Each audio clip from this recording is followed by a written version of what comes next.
All right, let's get right into it. We're going to talk about a story I call The Architect. Now, this is a game developer who, on the surface, did everything right. He pulled off a massive launch that most people only dream of.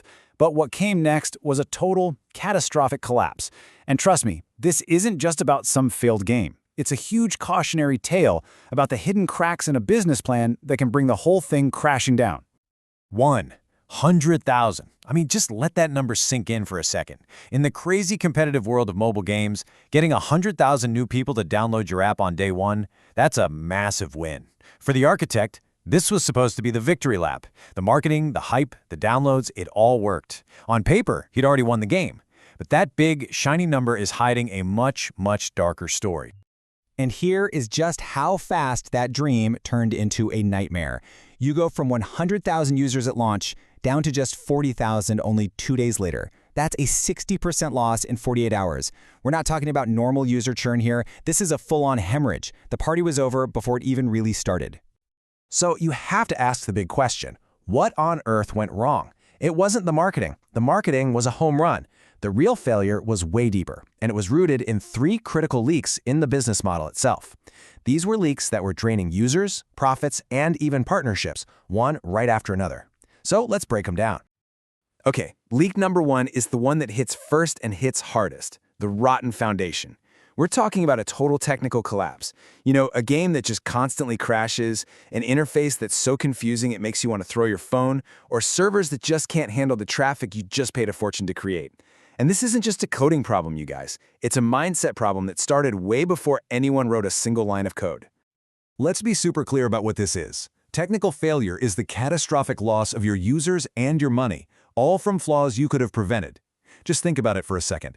Every single dollar that was spent getting those 100,000 users was basically set on fire the moment that app crashed.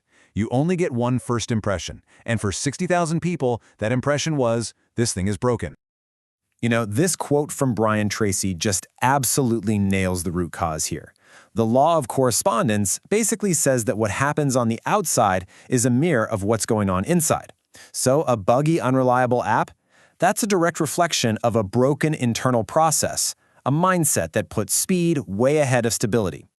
And this really brings us to 2 totally different ways of thinking. The wrong way is thinking that good marketing can somehow patch up the cracks in a broken product. Spoiler, it can't. The right way?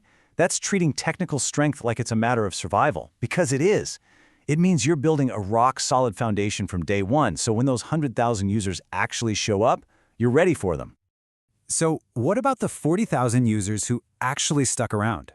Well, that leads us straight into our second leak, the profit paradox. See, even with a smaller, more dedicated group of players, the architect's whole strategy for making money was just fundamentally flawed. He was basically sitting on a potential gold mine, but had no idea how to dig for it. Now, this is where it gets really fascinating. The mobile game industry pretty much runs on what you could call a profit paradox. Get this, a tiny, tiny fraction of players, we're talking as low as 5%, generate up to 80% of all the revenue. These aren't your casual players. These are the hardcore, deeply invested ones. Losing even a handful of these so-called whales is financially devastating. And the architect's model just completely ignored this fact. And here's exactly where he messed up. He used what I call a free-to-exploit model. It's all about using manipulative dark patterns to basically squeeze money out of people. This just pushes away your most valuable customers. The right way is to design for investment. You use proven ideas from deep games like strategy and RPGs that actually encourage players to invest their time and their identity into your game. That makes them want to spend money to improve an experience they already love. Big difference. This quote really hits home just how dangerous that free-to-exploit model is. When a game is built to manipulate you instead of engaging you, it really stops being fun. It becomes this system that's literally competing with your actual life, and that just leads to burnout, resentment, and in the end, it completely destroys your brand's reputation. So what's the real solution? Well, Tony Robbins absolutely nails it right here. People don't buy things, they buy feelings, they buy significance. A great game doesn't just sell you a virtual sword, it sells the feeling of being a hero, it sells an identity. And when your players feel significant and powerful, they will invest way more to keep that feeling alive.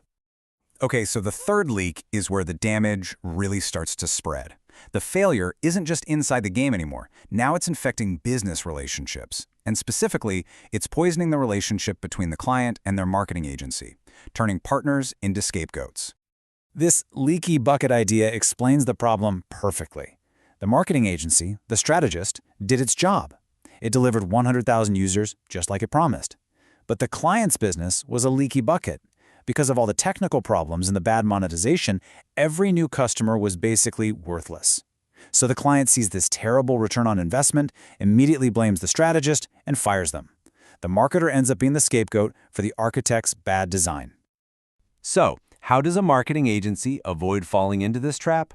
Well, you have to completely change your role. And Brian Tracy points right to the answer. You've got to stop being just a salesperson who delivers a service, and you have to start being a consultant who solves the client's real problems. I mean, it really boils down to two very different jobs. A salesperson sells a service, in this case, getting users. But when the client's leaky bucket makes that service useless, the salesperson takes the blame. A consultant, on the other hand, doesn't just sell something. They diagnose. They look at the whole business, they find the leaks, and they help fix them before they pour more marketing money into the bucket. And here's a really concrete solution a real consultant might bring to the table.